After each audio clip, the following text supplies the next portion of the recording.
May hindi matahimik? Kampon ng kadiliman? O Diyosa ng kagandahan? I am your spider witch! Ooh! Ah! Bagay po ba? Oras na for Halloween gimmick. Ano kayang gimmick ang hinahanap ng ating Koreanang mangkukulam? Ni Miss Foreignay Shine Cook.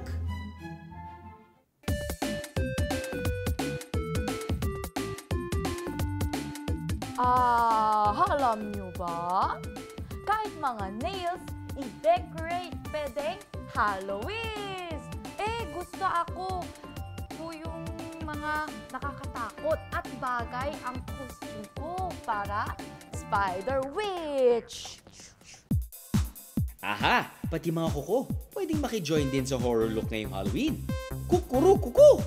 Nail art pala. Paano po ba ginagawa ng nail art? First, pag pumasok sila sa sa nail shop, pumili muna sila ng design kung ano yung gusto nila. Gel polish ang ginagamit sa Halloween nail art. Mas makapal ito kumpara sa ordinaryong nail polish.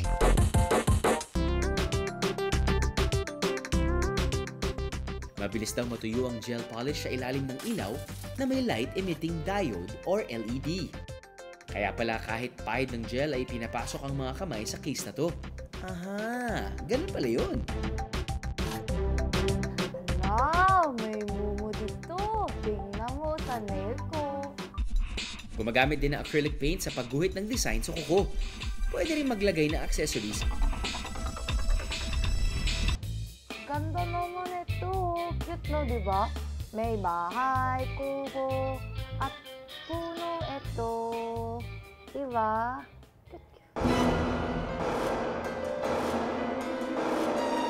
In fairness ang Halloween nail art talaga namang nakaka-cute. Ayaw magpaawat itong si Shine sa kakikayan. Bakit kaya? Sino kayang makakadit mo? I am Groot! Wow! Aha! Groot! Ayun naman pala. Ang paboritong character na si Groot mula sa pelikulang Guardians of the Galaxy. Aba, ngayon bumibida na rin pang Halloween costume. Taon-taon na gumagawa ng costumes at house decorations ang grupo ni Ton Baez para sa celebration nila ng Halloween. Eto na po, ginagawa kamay ni Groot! I am Groot! Sir, paano po ba? Ay, yung ginagamit namin dyan, itong mga rubber tube. Oh. Ito yung ginagamit sa mga insulation for refrigeration. Gamit ang tinatawag na rotary tool, pinaninipis ang mga dulo ng rubber tube para magkaroon ng magaspang na texture. Kuha ka lang ng glue, Opo? tapos halo mo sa tubig. Basain ng tissue paper sa pinaghalong glue at tubig, saka ito idikit sa rubber tube.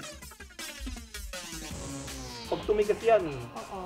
kulubot-kulubot na rin yan eh. Pagkatapos, pipinturahan na to ng brown. Pag didikit-dikit natin yung mga daliri, tapos ang kalalabasin yan, ito ng kamay. Ayan o. Babay version na Groot! Pati ang villain sa Guardians of the Galaxy na si Ronan, ume-eksena rin na Halloween costume. Give me the Power Stone.